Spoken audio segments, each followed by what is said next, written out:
శ్రీమాత్రే నమః. శ్రీ బలుశలమ్మదేవ్యే నమో నమః. మనందరము కూడా ఎప్పుడెప్పుడా అని ఎదురు చూసేటువంటి మన తాడేపల్లిగూడెం పురదేవత శ్రీ బలుశలమ్మ అమ్మవారి జాతర మహోత్సవాలు మరి 2 రోజుల్లో ప్రారంభమవుతున్నాయి. జాతర మహోత్సవాలకి ప్రారంభానికి ముందు చక్కగా మన ఊరి యొక్క ప్రధాన కూడలిలో ఉన్నటువంటి వీధులలో చక్కగా సప్త నదీ జలాలతోటి రేపు అనగా 11వ తారీఖు బుధవారం రోజు ఆలయ ప్రాంగణం అంతా కూడా మరియు ఆ పట్టణంలో ఉన్నటువంటి ప్రధాన వీధులు ఏవైతే ఉన్నాయో అవన్నీ కూడా చక్కగా సంప్రోక్షణ చేయడం జరుగుతుంది.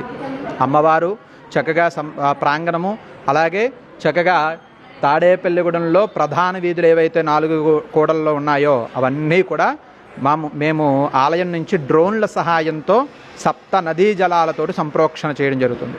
అదేవిధంగా గురువారం నాడు అనగా 12వ తారీఖున చక్కగా గోపూజతోటి జాతర మహోత్సవాలు ప్రారంభమై ప్రతిరోజు కూడా యజ్ఞ యాగాది క్రతువులు విశేషమైనటువంటి పూజా కైంకర్యాల అమ్మవారి సేవలు నిర్వహించడం జరుగుతుంది.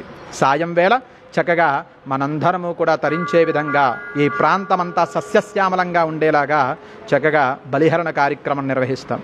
అలాగే శుక్రవారం ఈ ప్రాంత మహిళలందరి యొక్క సౌభాగ్యం కొరకు శుక్రవారం నాడు సామూహిక కుంకుమార్చన కార్యక్రమం నిర్వహించబడుతుంది. ఎప్పటిలాగానే ఆ కార్యక్రమానికి మా కమిటీ వారి చేతే పూజా సామాన్లు అందజేయడం జరుగుతుంది. ఉదయం 8 గంటలకల్లా పూజా విశేషాలు ప్రారంభమవుతాయి.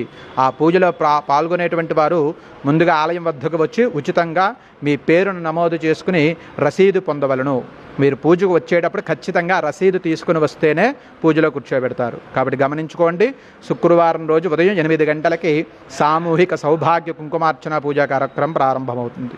ఇంకా ఎన్నో విశేషాలు కైంకర్యాలు ఈ 11 రోజులు కూడా నిర్వహించడం జరుగుతుంది. కాబట్టి ప్రతి ఒక్కరూ కూడా గమనించుకోండి, ఈ 11 రోజులు మనం చేయవలసిన ప్రతి ఇంటా కూడా పని ఏమిటంటే అమ్మవారి చిత్రపటం దగ్గర చక్కగా దీపారాధన చేసుకోవడం, గుమ్మానికి వేపాకు అదేవిధంగా మామిడాకులు కట్టుకుని పచ్చని తోరణాన్ని అమ్మవారికి ఆహ్వానం పలికినట్టుగా మనం ఏర్పాటు చేసుకోవడం, పసుపు గుమ్మానికి పసుపు అలంకారం చేయడం, ఉదయం సాయంత్రము కూడా దీపారాధన చేయడము చేయాలి. అదేవిధంగా ఈ 11 రోజుల పాటు కూడా ఎటువంటి మాంసాహారం తినరాదు.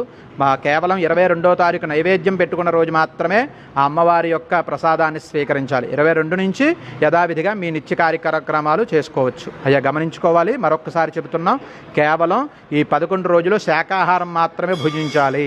22వ తారీఖు నైవేద్యాల అనంతరము ఎవరైనా మాంసాహారం తినవచ్చు. ఇక వివాహాది శుభకార్యాలు వాయిదా వేసుకోవాలి. అలాగే ప్రాంతాల వారీగా అమ్మవారి యొక్క ఉగాది సేవలు నిర్వహించుకోవచ్చు. దానికి ఎటువంటి ఇబ్బంది లేదు. కొత్త బట్టలు వేసుకోవచ్చు, దానికి ఇబ్బంది ఏం లేదు. ఉగాది పండుగను యథావిధిగా జరుపుకోవాలను దయచేసి గమనించుకోవచ్చు. సర్వే జనా సుఖినో భవంతు, సమస్త సన్మంగళాని భవంతు.